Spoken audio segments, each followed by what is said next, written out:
하나님 말씀 출애굽기 26장 31절에서 37절 말씀입니다. 함께 읽도록 하겠습니다. 너는 청색, 자색, 홍색 실과 가늘게 꼰 배실로 짜서 장을 만들고 그 위에 그룹들을 공교히 수놓아서 금 갈고리로 네 기둥 위에 들이우되 그 네 기둥을 조각목으로 만들고 금으로 사서 내 은받침 위에 둘지며 그 장을 갈고리 아래 들이운 후에 정거궤를 그 장 안에 들여 놓으라. 그 장이 너희를 위하여 성소와 지성소를 구별하리라. 너는 지성소에 있는 정거궤 위에 속죄소를 두고 그 장 바깥 북편에 상을 놓고 남편의 등대를 놓아 상과 대하게 할지며 청색, 자색, 홍색 실과 가늘게 꼰 배실로 수놓아 짜서 성막문을 위하여 장을 만들고 그 문장을 위하여 기둥 5을 조각목으로 만들어 금으로 사고 그 갈고리도 금으로 만들지며 또 그 기둥을 위하여 받침 5을 노스로 부어 만들지니라. 아멘. 성경 한 번 보겠습니다. 예레미야 4장입니다. 예레미야 4장 19절에서 22절 말씀인데요.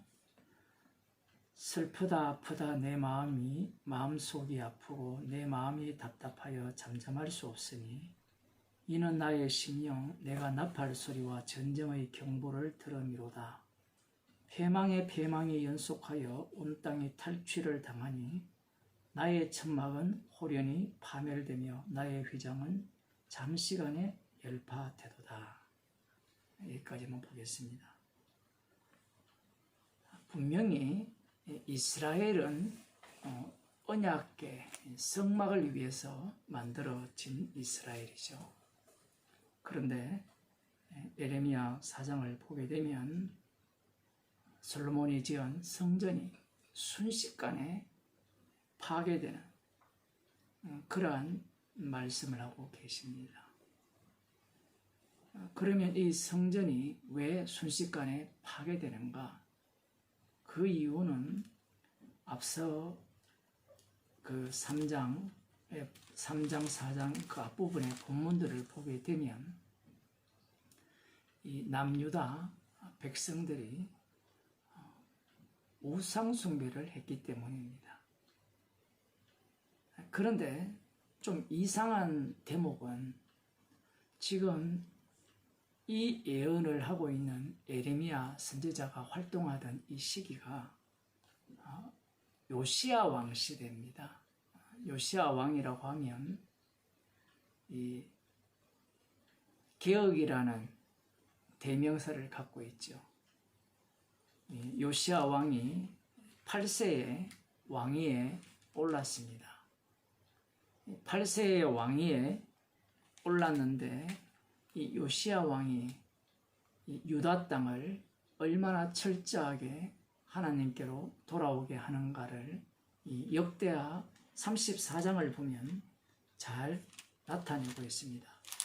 역대하 34장을 제가 찾아서 읽어드리겠습니다. 빨리 읽어드릴게요. 1절부터 보면 요시야가 위에 나갈 때에 나이 8세라 예루살렘에서 31년을 치리하며 여호와 보시기에 정직히 행하여 그 조상 다윗의 길로 행하여 좌우로 치우치지 아니하고 오히려 어렸을 때 곧 위에 있은 지 8년에 그 조상 다윗의 하나님을 비로소 구하고 나이가 16살 되었을 때 하나님을 구했다는 겁니다.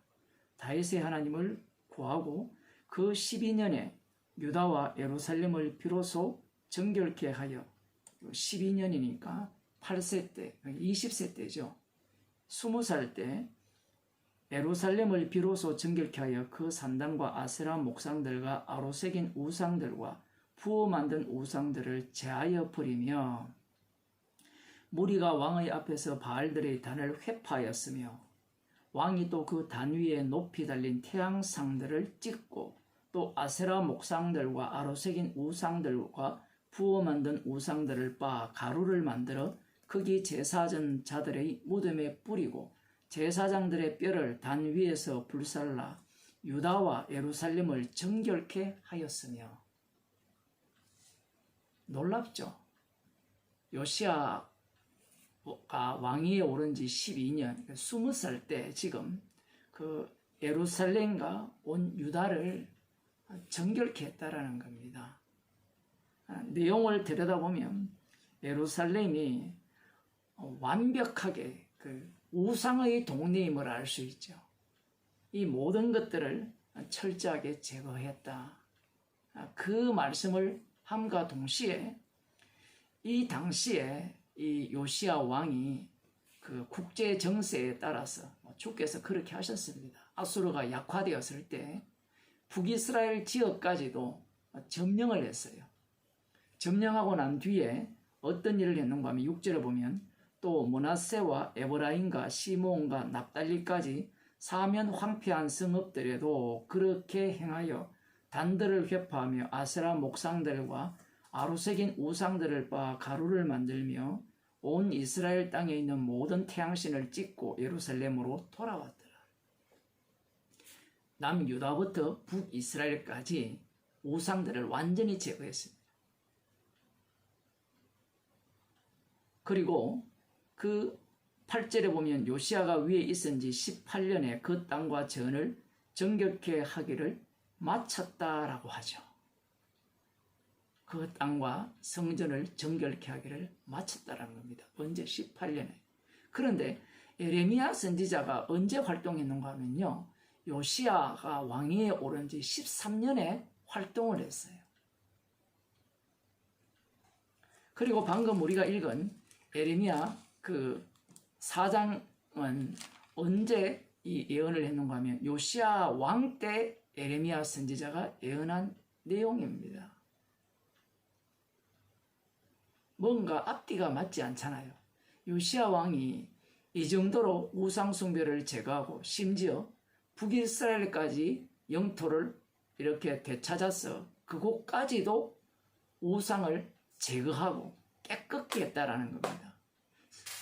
이스라엘 땅뿐만 아니라 성전까지도 깨끗하게 했음에도 불구하고 에레미야 선지자의 외침은 이 성전이 너희들의 우상 숭배로 인하여서 순식간에 안에 파멸될 것이라고 말씀하시는 거예요.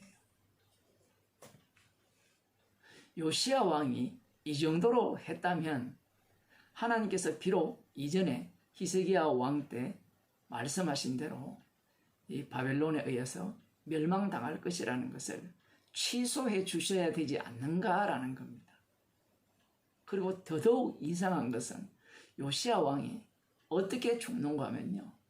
애굽 왕 느고가 아수르를 치기 위해서 이 유다 왕 요시야에게 길을 열어달라고 합니다. 그런데 요시야가 길을 열어주지 않아요. 맞습니다. 그럴 때 이 애굽 왕 느고가 뭐라고 하는가 하면 여호와 하나님께서 나를 이렇게 보내어서 지금 저들을 치려고 하니까 너는 하나님을 대적하지 말라고 합니다. 성경을 읽어보면 이것은 애굽 왕 느고가 스스로 하는 말이 아님을 알 수 있어요. 말을 안 들어요. 그래서 죽습니다. 요시야 왕이. 아주 허무하게 죽죠. 그런데 그곳에는 누가 있었는가 하면 에레미야 선지자가 있었어요. 에레미야 선지자는 아무 역할도 하지 않습니다. 오히려 요시야 왕이 죽고 나니까 애곡을 지어 불러요.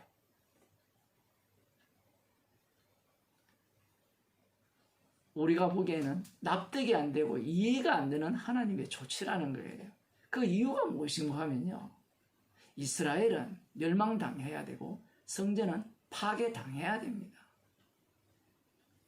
이스라엘을 세우신 이유는 멸망케 하기 위해서 세우셨고요. 성전을 만들게 하신 이유는 파괴하기 위해서 만드신 거예요. 여기에서 우리들이 진짜 이해가 안 되는 부분이 여호와 하나님께서 만들라 해서 만든 성전이고 여호와 하나님의 아들로 세우신 그 이스라엘이라면 하나님께서 보호하셔야 되지 않느냐라는 것이 우리들의 생각이잖아요.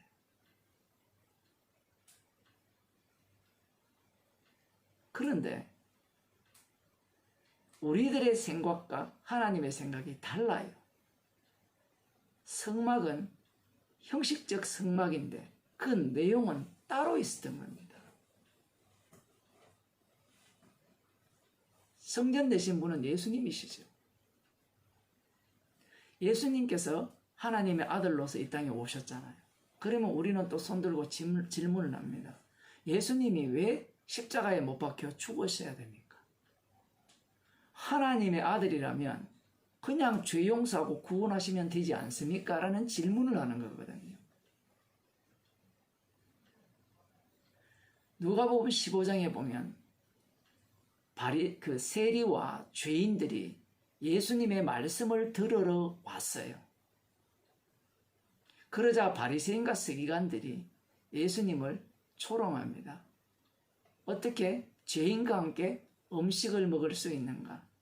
성경의 기록이 정말 재밌죠. 세리와 죄인들은 말씀을 들으러 왔는데 바리새인과 서기관들은 그들과 음식을 먹는 문제를 갖고 시비를 거는 거예요. 예수님께서 세 가지 비유를 드셨는데 그 중에 하나가 잃어버린 탕자의 비유를 말씀을 하셨죠. 예수님께서 이 땅에 오신 목적은 십자가에 달려 죽으시고 심판주가 되시기 위해서 오셨어요. 예수님의 육체가 십자가에 못 박혀 죽으시지 아니하면 심판주가 될 수 없습니다. 그리고 예수님께서 죽으시지 아니하면 오늘 본문에 나오는 성소와 지성소를 이렇게 막아 놓았던 그 휘장이 찢어질 수가 없어요. 히브리서에서는 예수님의 몸이 그 육신이 그 휘장이라 그렇게 말씀을 하시거든요. 예수님께서 자신의 죽음을 그 죽으심을 증거하기 위한 자들을 예수님은 부르시는 겁니다.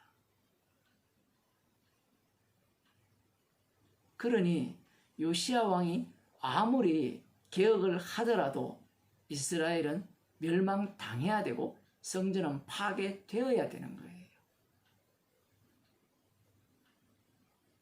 예수님이 하나님의 아들이시라면 죽지 않으셔야 된다는 게 우리의 논리지만 죽으셔야만 아버지와 아들과의 언약이 성취가 되는 겁니다. 새 언약이 세워지는 거예요. 그래서 지금 이 서기관과 바리새인들의 문제가 무엇인가 하면요. 이 요시야 왕의 개혁을 보면서 아쉬워하는 거예요. 조금 더 하나님의 말씀에 충성하고 순종했으면 이스라엘이 멸망당하지 않았을 거라는 겁니다. 왜 에레미야 선지자는 가만히 있었느냐는 얘기예요. 그래서 이들이 선지자 세례 요한이 왔을 때 어떤 태도를 취하는가 하면요. 그들이 선지자를 판단해 버립니다. 선지자의 말을 듣는 게 아니라 놀랍게도 이들은 말씀대로 살아가죠. 우상 숭배를 하지 않습니다. 그러니 구약에서 선지자들이 이 이스라엘 백성들을 향해서 외칠 때 들어야 하는 그들과는 전혀 다른 입장이죠. 그러니 이들은 선지자의 말을 들을 입장이 아니라 선지자를 판단하고 선지자를 가르칠 입장에 놓여 있는 겁니다. 그 이유는 구약을 볼 때 눈이 가려져 있어요. 육이기 때문에 그렇습니다. 그들은 주님께서 왜 세상을 만드셨고 왜 이스라엘을 만드시고 성막을 만들라고 하신 그 이유를 알지를 못하는 거예요. 그들의 마음은 자신들의 행위를 통하여서 하나님께 축복을 받고 영생을 얻기를 바라는 그 마음뿐입니다. 그러나 주님께서 세우시고자 하는 천국은 아들의 죽음만을 자랑하는 천국입니다. 그리하려면 그 천국에 들어갈 자들은 죄인밖에 없는 거예요. 지금도 주님께서는 죄인을 부르시는 거예요. 나는 예수님을 믿고 복음을 알기 때문에 나는 의인입니다 하는 자들은 누가복음 15장에 나오는 그 형처럼 불평과 불만이 가득할 수밖에 없는 거예요. 불평과 불만이 가득하기 때문에 이 십자가 복음이 싫은 겁니다. 주님께서 오늘 또 우리들을 죄인 만드셔서 그 십자가의 피 공로를 자랑케 하는 인생으로 사는 것에 대해서 기분 나빠하는 거예요. 이들이 생각하는 천국은 죄 없는 자들, 의로운 자들만 가는 천국이라고 생각하기 때문에 그래요. 어린 양의 피만을 자랑하는 곳이 천국인데 이들이 꿈꾸는 천국은 자기를 뽐낼 수 있는 천국이에요. 그런 자들에게 기다려지는 것은 지옥뿐입니다. 기도하시겠습니다. 하나님 아버지,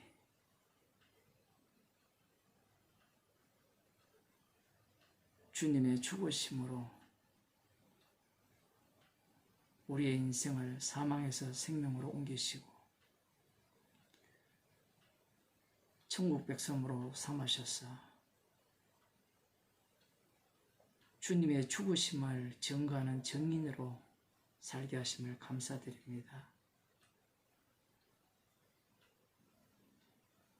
할 수 있는 것이 아무것도 없고 내어놓을 것이 아무것도 없기에 주님의 십자가의 피만을 증거하기에 죄인으로 합당하기에 저희들을 사용하시고 인도하심을 감사하는 주의 백성이 되게 하여 주옵소서. 예수님 이름으로 기도드리옵나이다. 아멘.